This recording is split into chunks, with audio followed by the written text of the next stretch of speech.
आप देख रहे हैं आज की खबर और आपके साथ मैं हूं दीक्षा कोहली। खबरों पर विस्तार से डालेंगे नजर, लेकिन सबसे पहले शुरुआत हेडलाइंस के साथ।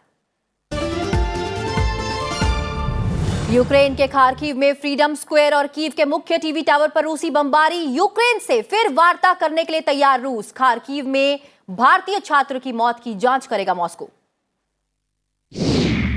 भारतीय दूतावास की खार्किव तुरंत छोड़ने की एडवाइजरी। ऑपरेशन गंगा के तहत यूक्रेन में फंसे भारतीयों को सुरक्षित वतन वापसी जारी। यूक्रेन के लिए राहत सामग्री लेकर वायुसेना का विमान रोमानिया रवाना। स्टेट ऑफ द यूनियन में अमेरिकी राष्ट्रपति ने यूक्रेन के लोगों के साथ दिखाई एकजुटता। हवाई क्षेत्र को रूसी विमानों के लिए किया बंद। तेल की कीमतों को स्थिर रखने के लिए रिजर्व 3 करोड़ बैरल तेल देने का ऐलान। दुनिया की नई व्यवस्थाओं में भारत का आत्मनिर्भर होना बेहद जरूरी। प्रौद्योगिकी सक्षम विकास पर बजट बाद वेबिनार में प्रधानमंत्री का संबोधन। संचार के क्षेत्र में विदेशों पर निर्भरता को कम करने का आह्वान। और उत्तर प्रदेश में छठे चरण के मतदान को लेकर तैयारियां पूरी। 57 सीटों पर मतदान कल। यूपी और मणिपुर में अंतिम चरण के प्रचार में सभी पार्टियों ने झोंकी ताकत।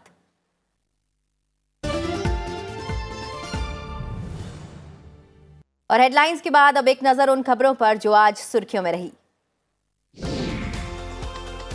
उपराष्ट्रपति एम वेंकैया नायडू ने युवा पीढ़ी के बीच हमारी गौरवशाली सांस्कृतिक विरासत के प्रति गर्व की भावना पैदा करने के लिए भारतीय इतिहास को फिर से देखने की आवश्यकता पर बल दिया है। आंध्र प्रदेश के एलुरु में सीआर रेड्डी शैक्षणिक संस्थाओं की 75वीं वर्षगांठ समारोह को संबोधित करते हुए उपराष्ट्रपति ने युवाओं से संस्कृति और परंपराओं की रक्षा और संरक्षण करने का आह्वान किया। चुनाव आयोग ने बिहार विधान परिषद चुनावों की तारीखों का ऐलान कर दिया है। विधान परिषद की खाली पड़ी 24 सीटों के चुनाव के लिए 9 मार्च को अधिसूचना जारी की जाएगी। 16 मार्च तक नामांकन होगा, जबकि 4 अप्रैल को मतदान और 7 अप्रैल को नतीजे आएंगे। पश्चिम बंगाल में सत्तारूढ़ टीएमसी ने नगर निकायों के चुनाव में बड़ी जीत दर्ज की है। टीएमसी ने राज्य की 107 नगर पालिकाओं में से 102 में जीत दर्ज की है, जबकि वाम मोर्चा और हमरो पार्टी ने एक निकाय में जीत दर्ज की है। वहीं 4 नगर पालिकाओं में किसी भी दल को बहुमत नहीं मिला है।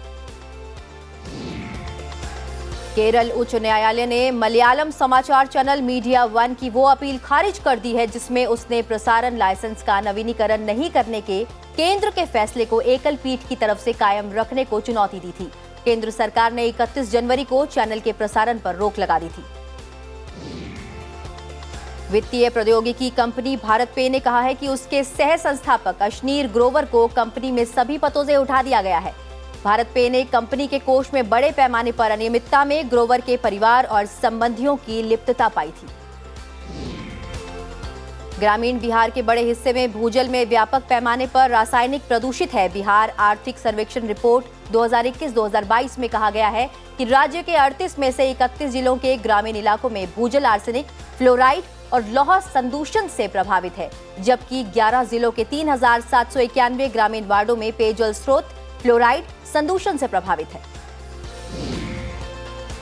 वायुसेना के 138 विमान अपनी क्षमता का प्रदर्शन 7 मार्च को राजस्थान के जैसलमेर जिले के पोखरन में होने वाले युद्धाभ्यास वायु शक्ति में करेंगे। पहली बार राफेल लड़ाकू विमान इस युद्धाभ्यास में शामिल होगा। प्रधानमंत्री नरेंद्र मोदी इस आयोजन में बतौर मुख्य अतिथि शामिल होंगे। देश में पिछले एक दिन में कोरोना के नए मामले में तेजी दर्ज की गई है। पिछले 24 घंटे में 7,554 नए कोविड-19 केस सामने आए हैं, जो कल के मुकाबले 9.2% ज्यादा हैं। और अब खबरें विस्तार से, और सबसे पहले बात करते हैं रूस यूक्रेन युद्ध हालात की। यूक्रेन पर रूसी सैन्य बलों के हमले और तेज हो गए हैं। रूसी बलों ने यूक्रेन के शहरी इलाकों पर हमले तेज करते हुए दूसरे सबसे बड़े शहर के बीचों बीच स्थित मुख्य चौराहे फ्रीडम स्क्वायर और कीव के मुख्य टीवी टावर पर बमबारी की है। रूसी सेना ने हमले के छठे दिन कीव के टीवी टावर और यूक्रेन में यहूदी नरसंहार के मुख्य स्मारक समेत कई असैन्य स्थलों को निशाना बनाते हुए हमले किए। टीवी टावर पर हमलों में 5 लोगों की मौत हो गई है, जबकि कई लोग जख्मी हुए हैं। यूक्रेन के 3 शहरों खार्किव, खेरसन और मारियोपोल को रूसी बलों ने घेर लिया है।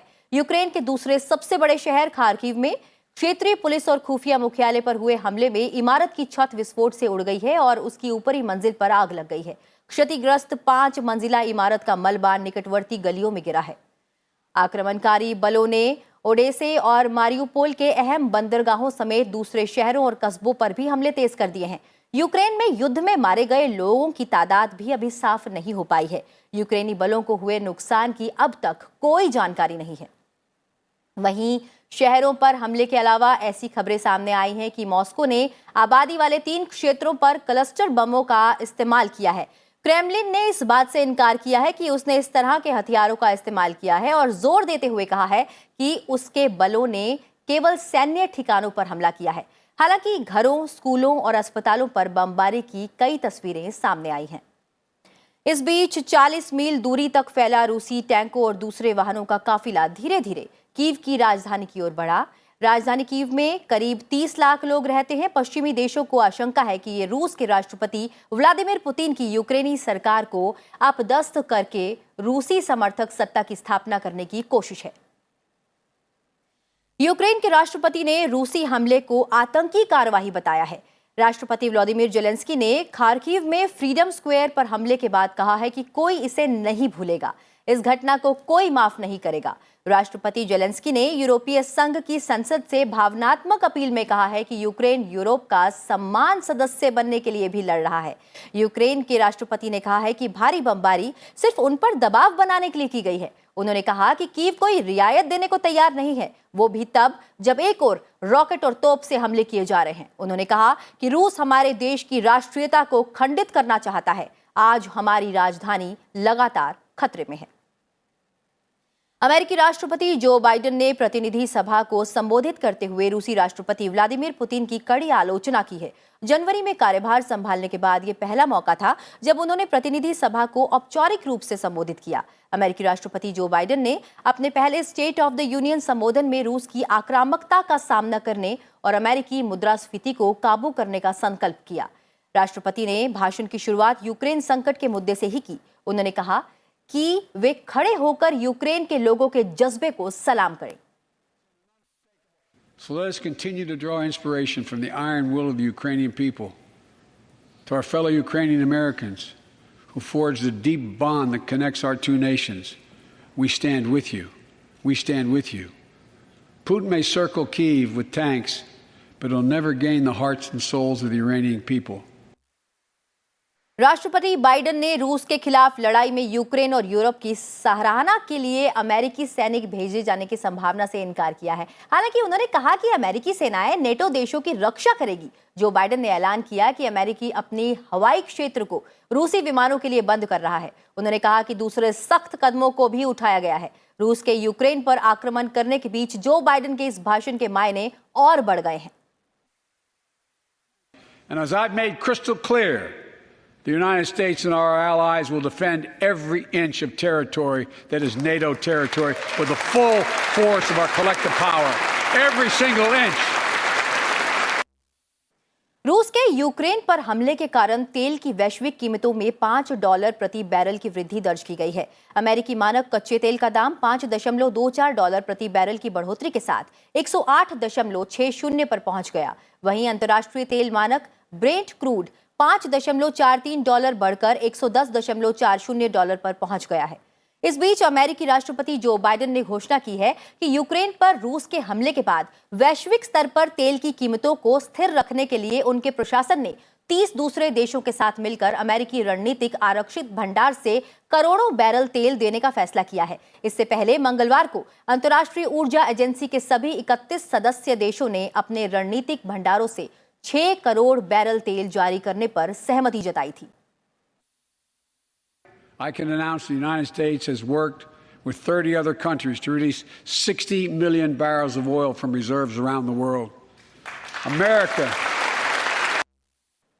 इस बीच रूस के यूक्रेन पर आक्रमण करने के बाद वहां मानवीय संकट गहरा गया है। इस मानवीय संकट से निपटने में मदद के लिए भारत ने यूक्रेन को राहत सामग्री भेजने का फैसला किया है। भारतीय वायुसेना ने एक C-17 ग्लोबमास्टर विमान यूक्रेन के लिए राहत सामग्री लेकर रोमानिया के लिए रवाना किया है। भारत ने मानवीय सहायता के तौर पर यूक्रेन को पोलैंड के रास्ते दवाओं और दूसरी राहत सामग्री की एक और खेप रवाना की है। इस विमान में रोमानिया से उन भारतीय नागरिकों को वापस लाए जाने की भी उम्मीद की जा रही है जो युद्धग्रस्त यूक्रेन से किसी तरह सीमा पार कर रोमानिया पहुंचने में सफल रहे हैं। MEA के साथ पूरे कोऑर्डिनेशन के साथ ये ऑपरेशन चल रहा है। सिविल एयरलाइंस वाले जा ही रहे थे, अब कैपेसिटी इंक्रीज करने के लिए जैसे जैसे, बिकॉज हमको सारे अपने सिटीजन्स, मैनी ऑफ देम जो स्टूडेंट्स हैं, उनको लाना है। तो प्राइमरली C-17 करेंगे जो डायरेक्ट जा सकता है, रुकना ना पड़े, बिकॉज इन एनी केस बाकी एरिया की भी हालत वैसी है। सो एंड ये continuous round the clock operation चलेगा। वहीं यूक्रेन में फंसे भारतीय नागरिक की सुरक्षित वतन वापसी के लिए सरकार ऑपरेशन गंगा के तहत विशेष अभियान चला रही है। विदेश मंत्री एस जयशंकर ने कहा है कि युद्धग्रस्त यूक्रेन में फंसे भारतीयों को बाहर निकालने के भारत के अभियान ऑपरेशन गंगा के तहत पिछले 24 घंटों में भारत के लिए 6 उड़ानें रवाना हुई हैं।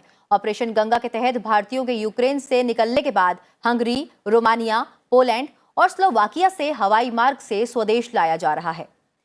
रूस के साथ युद्ध के कारण यूक्रेन ने अपने हवाई क्षेत्र को बंद कर दिया है। ऐसे में भारत अपने नागरिकों को सड़क मार्ग से यूक्रेन के पड़ोसी देशों रोमानिया, हंगरी, पोलैंड और स्लोवाकिया लाकर वहां से विमान के जरिए स्वदेश ला रहा है। Thanks to the Indian government and who helped us evacuate from there, from the war zone. But I would request the Indian government to just actually help those students who are stranded in Kharkiv and Sumy. Please help them out. Evacuated from us from such a critical case where we can't expect any other government like they are. I am feeling very proud about them. Actually, right now I am feeling very happy and relaxed, and I would like to thank my Indian government and MSC, which they provide us very well service, and I think it's very nice feeling to. It's very good. हम लोग जो है I think काफी lucky है कि हम लोग जल्दी आ गए, तो और भी काफी सारे बच्चे हैं वहाँ पे, and I hope government reach out to them and help them. Ukraine में फंसे भारतीय छात्रों के दिल्ली लौटने पर कई केंद्रीय मंत्रियों ने एयरपोर्ट जाकर उनका स्वागत किया। मंत्रियों ने भरोसा दिलाया कि सरकार नागरिकों के हर सुख दुख में साथ खड़ी है। उनकी आंखों में एक खुशी जो भारत की भूमि पर पहुंचने की, और साथ ही साथ में जो भारत की धरती पर पहुंचने के लिए उन्होंने कष्ट सहा है, उसका दर्द, वो दोनों तरह के मिश्रित भाव जो है वो देखने को मिले। Satisfying thing to be able to welcome our children back home and to send them back to their families, and this mission will continue till every one of our students are brought back home. इस बीच प्रधानमंत्री नरेंद्र मोदी ने Ukraine में फंसे भारतीयों को सुरक्षित वापसी पर संतोष जताया है। दुनिया में जो हालात बने हैं वो आप देख रहे हैं। ये भारत का बढ़ता सामर्थ्य ही है कि हम यूक्रेन में फंसे हमारे देश के नागरिकों को वहां से सुरक्षित निकालने के लिए इतना बड़ा अभियान चला रहे हैं। रूस के सैन्य अभियान से बुरी तरह प्रभावित पूर्वी यूरोपीय देश यूक्रेन में फंसे 20,000 भारतीयों में से अब तक 6,000 को स्वदेश लाया जा चुका है। केंद्र सरकार बाकी भारतीयों की सुरक्षित वापसी के लिए लगातार कोशिशें कर रही है। विदेश राज्य मंत्री वी मुरलीधरन ने कहा कि यूक्रेन में फंसे भारतीयों की संख्या काफी अधिक है, लिहाजा उन्हें भारत लाने के लिए रक्षा विमानों का इस्तेमाल किया जा रहा है। 20,000 भारतीय नागरिक यूक्रेन में फंसे थे, उसमें लगभग 4,000 लोग 24 तारीख के पहले आ गए, और कल तक और 2,000 से ज़्यादा लोग आ गए। करीब बाकी लोगों को हम वापस लाने के प्रयास में हैं। वहीं खार्किव में जो भारतीय फंसे हैं उन्हें तुरंत वहां से किसी दूसरी जगह चले जाने के लिए एडवाइजरी जारी की गई है। इसके लिए खार्किव के पास की 3 जगह सुरक्षित जोन बताई गई है। पोलैंड की राजधानी वार्सा में स्थित भारतीय दूतावास ने लवीव, टर्नोपिल और पश्चिमी यूक्रेन के दूसरे हिस्से में फंसे भारतीयों को सलाह दी है कि वे जल्द से जल्द पोलैंड की सीमा में दाखिल होने के लिए बुडोमिर्ज सीमा चौकी पर पहुंचे। दूतावास ने एडवाइजरी में भारतीयों को शेहनी मेडियक्का सीमा से बचने की सलाह दी है, जहां पर भारी भीड़ है और लोगों को सीमा पार करने के लिए लंबी कतार में खड़ा होना पड़ रहा है। दूतावास ने कहा कि लवीव और टर्नोपिल और पश्चिम यूक्रेन के दूसरे हिस्से में मौजूद भारतीय जल्द बुडोमिर्ज सीमा चौकी जा सकते हैं, जहां से वे जल्द पोलैंड में दाखिल हो सकते हैं। As you know, we have been in communication with the Russian side regarding safe passage of our nationals from Kharkiv and other nearby cities. The advisory that has just been issued by our embassy a little while ago and also by us on the need for our nationals to leave Kharkiv immediately. वहीं तमिलनाडु की 2 दिवसीय यात्रा के दौरान लोकसभा अध्यक्ष ओम बिरला ने आज कोयम्बटूर में यूक्रेन संकट को लेकर कहा कि मतभेदों को सुलझाने का एकमात्र रास्ता बातचीत ही है। यूक्रेन में फंसे भारतीयों को लेकर लोकसभा अध्यक्ष ने कहा कि भारतीयों की वतन वापसी को लेकर सरकार गंभीरता से प्रयास कर रही है। उन्होंने कहा कि उनके विदेश मंत्री से बातचीत हुई है। विदेश मंत्री ने भारतीयों की जल्द सकुशल वापसी को लेकर आश्वासन दिया है। यूक्रेन के मामले को लेकर सरकार गंभीरता से प्रयास कर रही है। मेरी माननीय विदेश मंत्री जी से भी बात हुई है और माननीय विदेश मंत्री राज्य के कैबिनेट मंत्री सामूहिकता के साथ मिलकर उस परिस्थिति के अंदर किस तरीके से हम हमारे बच्चों को भारत लेके आए, इसके लिए सरकार गंभीर और अथक प्रयास कर रहे हैं। और अब बढ़ते हैं आगे और विधानसभा चुनाव से जुड़ी खबरों पर डालते हैं एक नजर।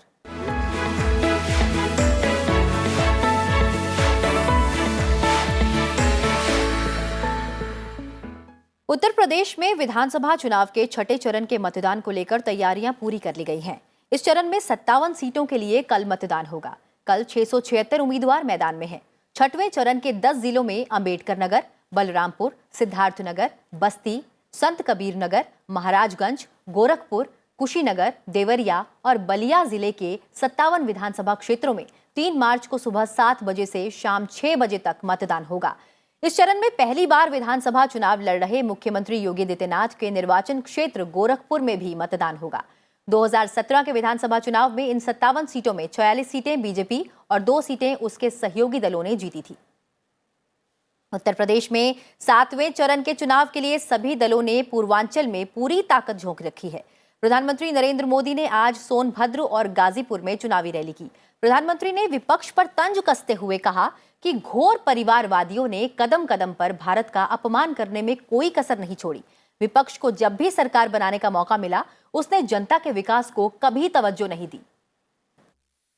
जो लोग आत्मनिर्भर भारत अभियान का मजाक उड़ाते हो, जो भारत की सेनाओं का अपमान करते हो, मेक इन इंडिया अभियान का मखौल उड़ाते हो, वो घोर परिवारवादी लोग भारत को कभी ताकतवर नहीं बना सकते। और अब एक नजर डालते हैं विधानसभा चुनाव से जुड़ी कुछ और अहम खबरों पर। केंद्रीय गृह मंत्री अमित शाह ने चंदौली में विपक्ष पर तंज कसा। उन्होंने कहा कि प्रदेश में पहले गोलियां और कट्टे बनते थे जो लोगों को डराने और मारने के काम आते थे। आज गोले और मिसाइल बन रही है जो पाकिस्तान से भारत माता की रक्षा करने के काम आती है। रक्षा मंत्री राजनाथ सिंह ने उत्तर प्रदेश के मिर्जापुर में विपक्ष पर जमकर निशाना साधा। उन्होंने कहा कि भ्रष्टाचार को रोकने के लिए सिस्टम में बदलाव लाने का काम हमारी सरकार ने किया है और सरकार विकास के लिए प्रतिबद्ध है।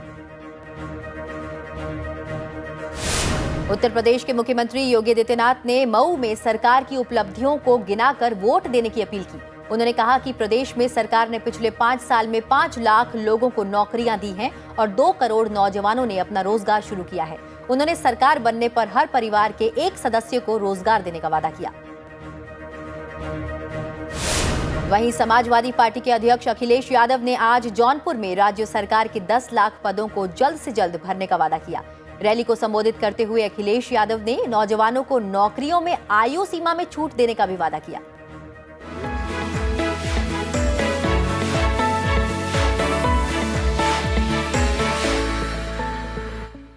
बढ़ते हैं आगे अगली खबरों पर। प्रधानमंत्री नरेंद्र मोदी ने कहा है कि दुनिया में बन रही नई व्यवस्थाओं को देखते हुए भारत का आत्मनिर्भर होना बहुत आवश्यक है।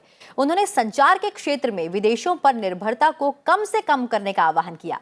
प्रौद्योगिकी सक्षम विकास पर बजट बाद वेबिनार को संबोधित करते हुए प्रधानमंत्री ने कहा कि इस बार के आम बजट में विज्ञान और प्रौद्योगिकी के लिए जो प्रावधान किए गए हैं वो बेहद अहम है और इनका तेजी से क्रियान्वयन बहुत जरूरी है। उन्होंने कहा कि केंद्र सरकार के लिए विज्ञान और प्रौद्योगिकी सिर्फ एक अलग क्षेत्र नहीं, क्योंकि यह डिजिटल अर्थव्यवस्था से जुड़ा और आधुनिक प्रौद्योगिकी पर आधारित है। उन्होंने कहा कि प्रौद्योगिकी नागरिकों को सशक्त करने और देश को आत्मनिर्भर बनाने का प्रमुख आधार है। तेजी से घरों का निर्माण कर रहे हैं। रेल, रोड, एयरवे, वाटरवे और ऑप्टिकल फाइबर भी अभूतपूर्व निवेश हो रहा है। इसमें और गति लाने के लिए पीएम गति शक्ति के विजन के साथ हम आगे बढ़ रहे हैं। इस विजन को टेक्नोलॉजी से निरंतर कैसे मदद मिल सकती है, इस पर हमें काम करना होगा। पीएम गति शक्ति पर बात कर रहे थे प्रधानमंत्री मोदी और कह रहे थे कि भारत को अब आगे बढ़ना होगा। बहरहाल आज की खबर में अब वक्त हो चला है एक छोटे से ब्रेक का। ब्रेक के बाद आपको दिखाएंगे राज्यों से जुड़ी खबरें और साथ ही आपको बताएंगे देश में विनिर्माण क्षेत्र से जुड़ी एक अहम खबर। आप देखते रहिए संसद TV.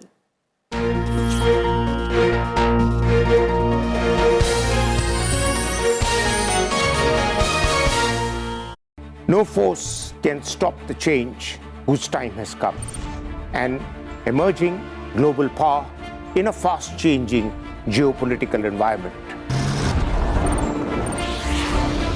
With a goal to modernize, to showcase our defenders who are always battle-ready.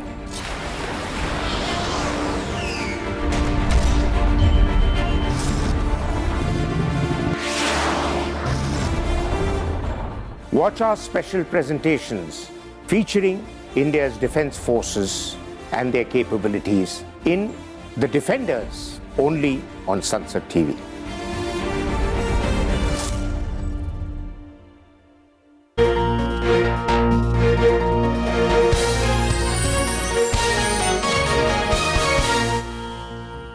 Break के बाद एक बार फिर आप सभी का स्वागत है। आज की खबर में बढ़ते हैं आगे और बात करते हैं राज्यों से जुड़ी हुई खबरों की।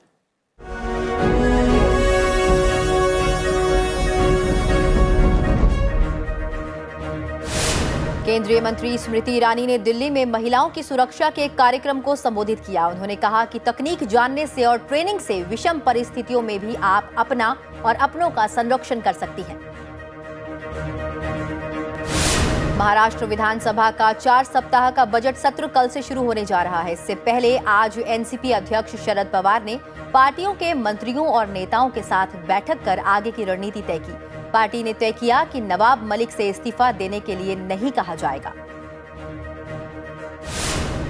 दिल्ली के जल मंत्री सत्येंद्र जैन ने सोनिया विहार में 26.80 मिलियन लीटर क्षमता के भूमिगत जलाशय और बूस्टर पंपिंग स्टेशन का शुभारंभ किया। उन्होंने कहा कि इससे पूरे इलाके में पानी की समस्या खत्म हो जाएगी। बंबई हाईकोर्ट ने प्रवर्तन निदेशालय को महाराष्ट्र के मंत्री नवाब मलिक की उस याचिका पर जवाब दाखिल करने का निर्देश दिया है जिसमें भगौड़े गैंगस्टर दाऊद इब्राहिम और उसके सहयोगियों से जुड़ी धन शोधन जांच में उनकी गिरफ्तारी को चुनौती दी गई है। नवाब मलिक कल तक ईडी की हिरासत में है। फिल्म लेखक और समीक्षक जयप्रकाश चौकसे का इंदौर में दिल का दौरा पड़ने से 82 वर्ष की उम्र में निधन हो गया है। वो कैंसर से जूझ रहे थे और करीब 3 महीने से उनकी तबीयत ज्यादा खराब थी। महाराष्ट्र में कोरोना के मामले घटने के बाद सरकार ने कोविड प्रतिबंधों में ढील देने का फैसला लिया है। सरकार ने मुंबई समेत 14 जिलों में 100% क्षमता के साथ रेस्टोरेंट्स, सिनेमाघर और थिएटर्स के संचालन की अनुमति दे दी है। मुंबई में करीब 2 साल के बाद 100% क्षमता के साथ स्कूल फिर से खुल गए हैं। कोरोना के मामलों में गिरावट के बाद प्रशासन ने स्कूलों को पूरी क्षमता के साथ पुराने समय सारिणी के मुताबिक खोलने की इजाजत दी है।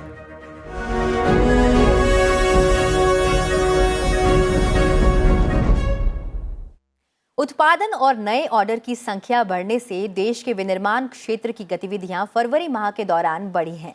मांग की अनुकूल स्थिति से इन गतिविधियों को समर्थन मिला है। IRHS मार्केट भारत विनिर्माण खरीद प्रबंधक सूचकांक फरवरी माह में बढ़कर 54.9 अंक पर पहुंच गया। एक महीना पहले जनवरी में यह 54.0 पर था। यह क्षेत्र मजबूत सुधार दर्शाता है।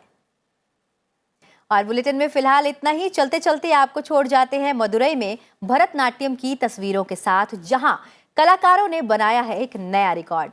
तो मुझे दीजिए इजाजत और आप देखते रहिए सनसेट टीवी। नमस्कार।